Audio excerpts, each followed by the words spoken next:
co-creation is very normal now in the digital world. I would imagine that it's going to become much more popular in the physical world as well. The idea of the DELAKTIG project is actually not to do a product, it's to do a platform for other people's creativity.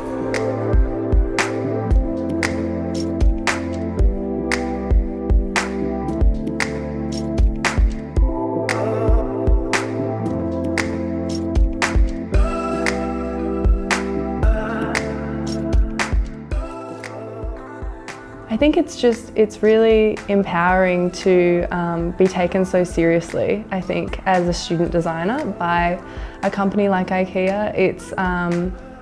They're actually ready to listen, to answer our questions, to give us advice, and it just really shows that they do trust us as the next generation of designers, and it's super comforting to know that there is that relationship.